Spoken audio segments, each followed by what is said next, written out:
Greetings, ladies and gentlemen, and welcome to today's edition of Drums of War.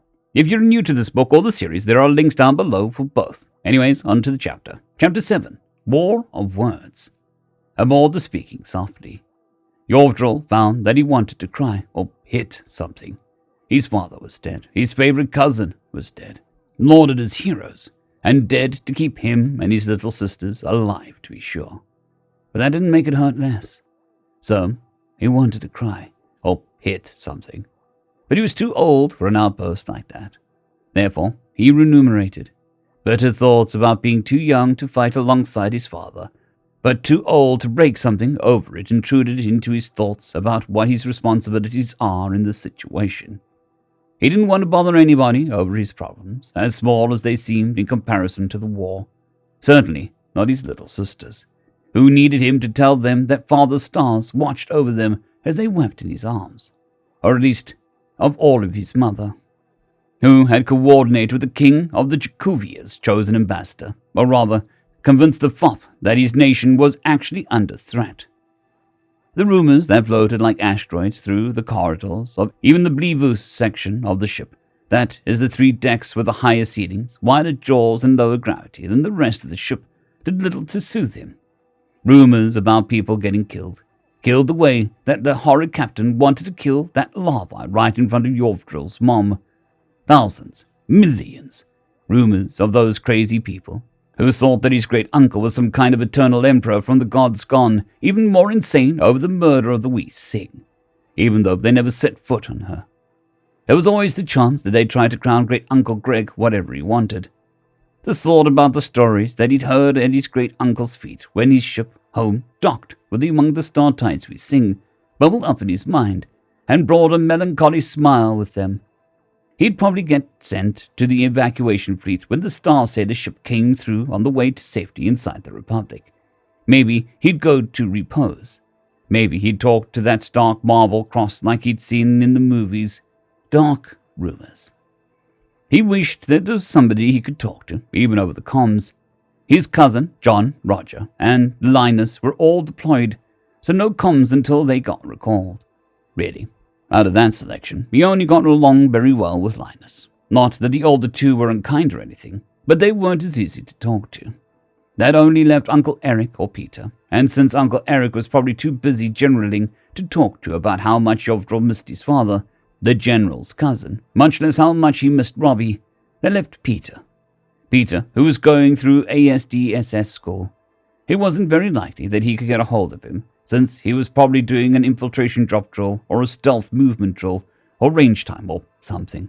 Still though, he picked up the comm and selected Peter George's code. "Yoiv, what's up?" he answered. It looked like Yovdrol that the young man was lounging in his bunk in the barracks. "Do you have a few minutes? I need someone to talk to." There was a sound of cloth shifting across cloth as Peter's voice went slightly flat. "Isn't there anyone, there you can talk to?"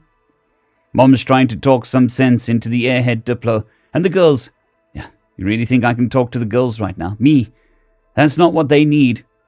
Peter pinched the bridge of his nose and took a deep breath. "Shoot. I miss them." "Me too.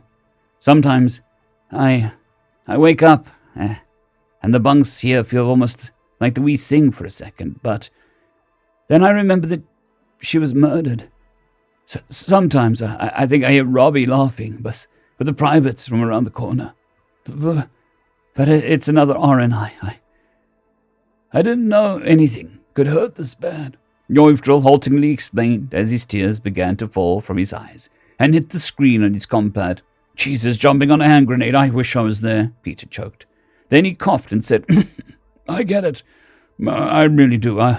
When our ships met and we could get together in person, the wee Sing was always like home. Like home. She's gone, ripped apart by a bunch of murderers. We couldn't even discommission her. We don't even have her logs," he wailed, in commercial English, since the language was amenable to shouting. "Yeah, she gave everything just like a crew," Peter said, past the lump in his throat. "I'm glad they fought to get you out, Yov. They fought for you." Yovdril's pretense at will finally broke and gave himself over to wordless sobs. "I'd hold you if I could," his cousin said with obvious anguish. "I wish I was there." Meanwhile, in another part of the ship, Trevay Drulvi gracefully moved to seat herself across from her counterpart from the kingdom of Jacuvia, Ambassador Sylvester Swarstas, and offered the traditional invitation to be seated. An impressively complicated gesture with both of her left arms, and, as intended, Ambassador Swarstas was obviously flattered by the formality. "Have you heard back from the prince?" she asked cordially, as she affected absence in the manner in which she poured the tea. Ambassador Swarstas licked his eyes before he said, "I've yet found the time to compose the letter, Lady Ambassador." "You do understand the clans of Aldra have been entirely crushed by these invaders, don't you?" "Ah, but they will have to try and subjugate the clans. And you know as well as me how clever and stubborn they are," the man said confidently. "Let the swack break their teeth on a stone." "Ambassador, do you know what the Exarch want?" "The same as everyone, I expect. Wealth, comfort, interesting work."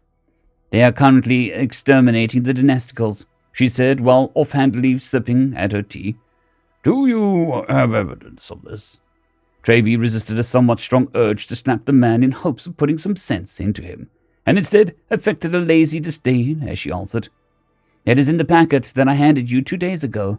Don't tell me that you've been too busy to go through that." "Well, I was. I'm a very important man, I'll have you know." "Yes, it is your job to keep the Crown informed on how the international stage shifts and moves, in cases that affect its interests of the Kingdom of Jacuvia, such as, for instance, being invaded by genocidal maniacs." "Well, yes, that is my job, and as you can imagine, I have many demands on my time."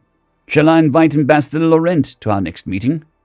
Ambassador Swarstas blanched and obviously swallowed. "No, I'll make the Diadator a priority."